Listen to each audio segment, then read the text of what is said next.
अस्सलाम वालेकुम नाज़रीन। आज में अल्लाह ने मुझे उससे मिलवाया क्यों जब बिछड़ना ही था, इससे मुतालिक चंद बातें आपकी खिदमत में पेश करूंगी। बाज़ लोग कहते हैं कि अल्लाह ने मिलवाया क्यों जब बिछड़ना ही था। कभी आपने भी ये सवाल किया होगा कि जब जाना ही था तो जिंदगी में आया ही क्यों? अगर किस्मत में नहीं था तो मोहब्बत क्यों हुई? अल्लाह ने मिलवाया क्यों जब बिछड़ना ही था? बहुत से नौजवान लड़के और लड़कियां जब रिश्ता खत्म होता है, खासकर हराम रिश्ते जो शादी से पहले होते हैं, तब टूट जाते हैं, रोते हैं, उदास रहते हैं, खुद को नुकसान तक पहुंचाने की सोचते हैं। लेकिन सच्चाई क्या है? सबसे पहले ये समझो कि हराम रिश्ता कभी भी तुम्हारे लिए भलाई नहीं ला सकता। जिस रिश्ते की बुनियाद अल्लाह की नाफरमानी पर रखी जाए वो कभी मुकद्दस नहीं हो सकता।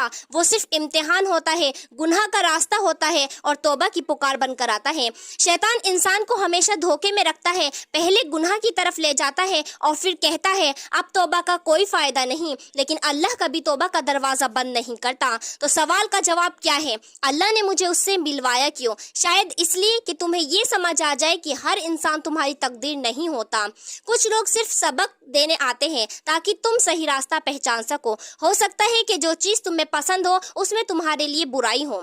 हर टूटन एक पैगाम होती है। अगर तुम्हारा रिश्ता टूट गया तो ये अल्लाह का एक रहमत भरा फैसला था, क्योंकि अल्लाह तुम्हें उससे बचा रहा था जो तुम्हारे लिए नुकसानदेह था। हराम मोहब्बत कभी भी सुकून नहीं देती। वो आंखों में आंसू, दिल में बेचैनी और रूह में गुनाह छोड़ जाती हैं। अब क्या करना है? तौबा करो उस हराम रिश्ते से, नमाज से दिल जोड़ो, रब से कहो या अल्लाह अब मेरी मोहब्बत सिर्फ तेरे लिए है। याद रखो मेरी प्यारी बहनों और भाइयों, जो चीज अल्लाह के लिए छोड़ी जाती है अल्लाह उससे बेहतर अता फरमाता है। दिलों को सुकून कैसे मिलेगा? किसी इंसान से मोहब्बत करोगे वो छोड़ सकता है, मगर अल्लाह से मोहब्बत करोगे वो तुम्हें कभी नहीं छोड़ेगा।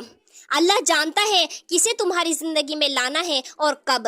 जो तुम्हारे लिए हलाल होगा वो खुद रास्ता ढूंढ कर आएगा निकाह के जरिए। आखिर में अल्लाह ने मुझे उससे मिलवाया क्यों? ताकि तुम समझ सको कि मोहब्बत की भी हद होनी चाहिए, और वो हद है इस्लाम। ताकि तुम टूटो मगर अल्लाह से जुड़ो, ताकि तुम तन्हा रहो मगर गुनहगार ना बनो। ए मेरे मुसलमान भाइयों और बहनों, अगर रिश्ता हराम था तो उसका टूटना अल्लाह की रहमत है। तौबा करो, अल्लाह के करीब आओ। जो तुम्हारी तकदीर में होगा वो तुम्हें मिलेगा, मगर हलाल तरीके से, निकाह के जरिए। ये सिर्फ एक वीडियो नहीं, किसी टूटे दिल की रहमत बन सकती है। बहुत से भाई बहन ऐसे हैं जो आज हराम रिश्ते में टूटे बैठे हैं, रातों को रोते हैं, खुद को नुकसान पहुंचाते हैं और अल्लाह से दूर हो जाते हैं। शायद ये वीडियो उनके लिए एक हिदायत का दरवाजा बन जाए, शायद ये अल्लाह की तरफ वापस लौटने का पहला कदम हो। इसलिए इसे अपने दिल की तरह समझ कर शेयर करें, ताकि कोई बहन गुनाह से बच जाए, ताकि कोई भाई खुद